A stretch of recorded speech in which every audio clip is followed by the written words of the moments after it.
Hello, in this video I'm gonna show you how to set up your GIGABYTE G7. And this video is gonna be the standard normal setup process without skipping the Microsoft account, because it requires some workarounds. And if you want to set up without the Microsoft account for some reason, you can watch a video on our channel on it. But if you want to go through the standard normal process, this video is gonna be for you. And the first thing that you should do is turn on your laptop, of course, with the power button. If it doesn't turn on, then plug it into charging and then turn it on. And this is going to be your first question. So select the right country or region, click on next and select the keyboard layout. Then click on yes, and you can add a layout if you want a second one, or skip it. Now you can connect to a network, and this is mandatory if you aren't skipping the Microsoft account. So if you don't want to connect to a network, then you should watch a video on how to set it up without the Microsoft account. But I think it's just more normal to do it with the Wi-Fi. Enter the password and continue, or just connect an Ethernet cable if you want instead. Then click on next, and it'll start checking for updates. If it finds any, you don't need to click on anything. You actually shouldn't.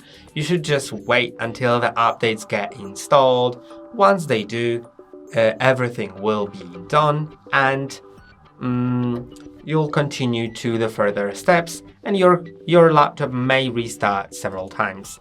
Then click on accept to the license agreement that you can, by the way, read, and you can rename your device, but this will require a restart, so I'm gonna skip it because it'll still give a random name to my laptop, so I don't need to bother with it. Now select whether you're setting it up for personal use or for work or school. And even if you're setting it up for yourself and are planning on doing work or school activities, it's not what you should select.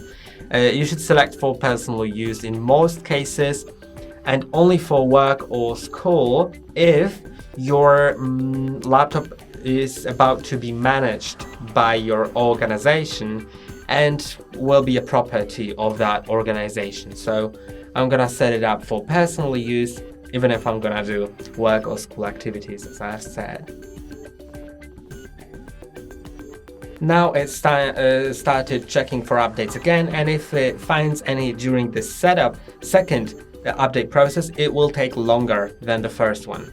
Now click on sign in, and sign in with the Microsoft account. If you don't have it, you can click on create one. Then enter the password, of course, and create a PIN. This PIN will be used to log into your laptop quickly, so you just need to create it. You can also include letters and symbols if you want it. Click on next.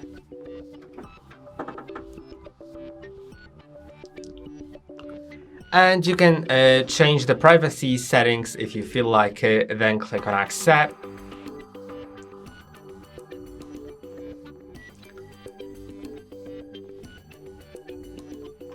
And if this screen shows up to you, that means that on your Microsoft account there is a backup. And if you want to restore it from this suggested backup, feel free to select it. To just click on continue, but you can also click on more options to select a different backup or set up as new PC. What I'm gonna do, because it'll make the process faster. Now I'm gonna click on set up as new PC again, and let's wait for some initial steps. Now you can customize your experience, but I'm gonna skip it because it doesn't do anything besides personalizing the advertisements. Now you have the option to connect your Android phone to your PC if you want, but I'm gonna skip it.